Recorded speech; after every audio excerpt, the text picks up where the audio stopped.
আপনি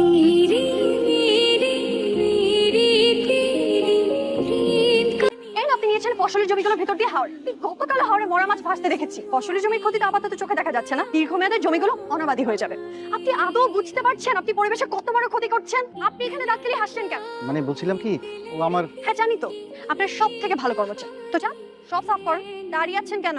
আপনি কি সুপারভাইজারটা কেউ, তাই তো? তুমি জয়েন করেছেন নিশ্চয়ই, আগে তো কখনো দেখিনি। ওর নাম সামি মোস্তফা, দেশের নাম... আমি সামি, আমার নাম সামি। আমি ঢাকায় একটা ছোটখাটো ব্যবসা করার চেষ্টা করছি। এটা হচ্ছে আমার ইউনিভার্সিটির বড় ভাই, ওনার কাছে আসি আসলে একটা ব্যবসা যদি কোনোভাবে উনি আমাকে ধরিয়ে দিত, যদি আপনি একটু বলে দিতেন আমার জন্য যদি সে কিছু একটা করতো। আমার রাগ অনেক পাতলা হয়ে গেছে বানু বিবি, অনেক গালমন্দ করছো। এবার একটা ডাব খাও। এই জয়নাল, একটা ডাব এনে দে পাকে। ওরদের আমাকে ঘুষ দেওয়ার চেষ্টা করবে না তাহমিদ ভাই, অতি চালাক, পরিবেশ নষ্টকারী, খারাপ একটা। দেখো ম্যানেজমেন্ট তথা আরবরি প্রজেক্টের কাজ চলছে, তুমি তো না জেনে শুনে আমাকে গাল বন্ধ করে একদম মিশাই দিলা। ডাব কিন্তু আপনি খেতেই পারেন, গলার উপর একটু প্রেশার গেল তো। আপনি কি আমার সাথে রসিকতা করার চেষ্টা করছেন? অবশ্য করবেনই তো, তাহমিদ ভাইয়ের জ্বালা বলে কথা। আপনারা মনে হয় ওসব ছাড়া আর কিছু জানেন। আমাকে জানে তোমার লোক ভাবতে পারো বানু বিবি, আমি কিন্তু বায়োটেকনোলজিতে মেরিট নিয়ে পাশ করা। আর ওর ফ্যামিলি ওই মিডল ক্লাস ফ্যামিলি যা হয় আর কি, দিন শেষে পড়ালেখাটাই শেষ সম্ভব। আপনাকে অবশ্য পরিষ্কার করতে বলেছি বলে আপনি কিছু মনে করেননি তো? একটু কি মনে করা উচিত না? এর পরিচয়ও দিচ্ছেন না, এতটা তুচ্ছ করছেন আমাকে। আমার নাম চুপ কথা, এখানকার পরিবেশ কর্মী। এতক্ষণে বনবিবি নামের তাৎপর্য বুঝতে পারলাম। ভাই তুমি কিন্তু একটা জিনিয়াস। আপনি বেশ আয়েশ করে চা খাচ্ছেন। ও আপনি বিরক্ত হলেন? বিরক্ত কেন হবো? বিরক্ত না হলে তো চা অফার করতেন। এখনো ঠিক মতো বসেনও নি, মানে এবার তাই বলবো চা খাবেন? মামা একটা চা দেন, কড়া আলিকার, একটু কাঁচা পাতিও দিয়ে দেন। আমি কেমন চা খেতে পছন্দ করি এটা তো জিজ্ঞেস করলেন না। যেহেতু আপ্যায়নটা আমি করছি, সুতরাং আমার টেস্টি আপনাকে দিতে হবে। খাচ্ছে না মোটামুটি চেয়েছি। আপনি কি সবসময় এরকম আক্রমণাত্মক? আক্রমণাত্মক? এত কঠিন বাংলা এই যুগে কেউ কথা বলে? মনে হচ্ছে আমি হিতাহিত জ্ঞানশূন্য হয়ে যাই বটে, কিন্তু আমি মোটেও রাগী প্রকৃতির না। এরকম চোটপাট আমি শুধু তাহমিদ ভাইয়ের সাথেই করি, বেচারা আমাকে অনেক স্নেহ করে। আপনি? কেউ সুপ্রভাত বললে উত্তরে সুপ্রভাত বলতে হয়। সুপ্রভাত। স্নিগ্ধ আলোয় এমন টাটকা জুঁই ফুলের মতো একটা মুখ ভীষণ রাখতে চলবে? মানুষের নিষ্ঠুরতা আর নিতে পারছে। কে ব্যথা দিল জুঁই ফুলের মনে? রাতে পথ ভুল করে পাহাড় থেকে একটা হাতির বাচ্চা চলে এসেছিল।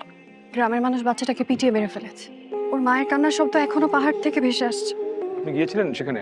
10টার দিকে ডিসি অফিসে যাবো। বাচ্চাটাকে তো আর ফিরে পাবো না। এমন ঘটনা যেন আর কখনো না ঘটে, সেটা ব্যবস্থা তো নিতে হবে। আপনি কোথায় যাচ্ছেন? ঠিক আসেন। আপনি কি এখানে গুন্ডামি করতে এসেছেন? মিত ভাইকে দিয়ে ডিসি সাহেবকে আপনিই ফোন করিয়েছেন, তাই না?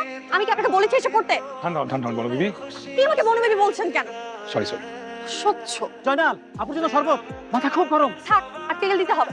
একটা খারাপ মানুষ, আপনার সাথে জোটও সব খারাপ লোক। তাহমিদ ভাইকে সিনেমায় হারিয়ে যাওয়া তুই ভাই, মানুষকে তার নিজের নামে না দিতে বনো বিবি, জুড়িফু, তাও না হয় মানা যায়। একটা মানুষের না কর্তৃপক্ষ কিভাবে হয়? নিজের জীবনের নিয়ন্ত্রণ অন্য একজনের হাতে তুলে দিলে তখন কর্তৃপক্ষ হয়। মানে আমরা কি আমাদের তুমি করে বলতে পারি না? আপনি একটা ছেলে হলেও কথা ছিল, কিন্তু একটা লোক, তাকে কেন আমি তুমি করে বলতে যাবো? অবশ্য আপনি চাইলে আমাকে তুমি করে বলতে পারেন। আমি তো একটু পুরোনো দিনের মানুষের মতো, যদি কখনো কাউকে বিয়ে করি তাকেও আপনি করেই বল। পাত্র ঠিক হয়েছে? তোমার বিয়ের পাত্র ঠিক হয়েছে? আপনার মতলবটা কি বলেন তো? না তুমি যেরকম ভাবছো ওরকম কিছু না।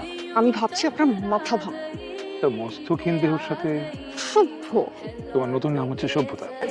আবার এই সভ্যতাই সমস্ত নষ্টের গোড়া। সভ্যতার আগে মানুষ আসলে দ্বিধাহীন ছিল। গলগা থেকে গঙ্গাতে পারোনি, যখন যাকে পছন্দ করতো তাকে নিজের করে রেখে দিত।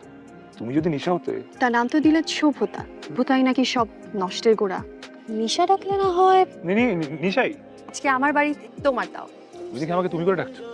বিয়েটা যে তোমাকেই করবো এটা তো বলিনি।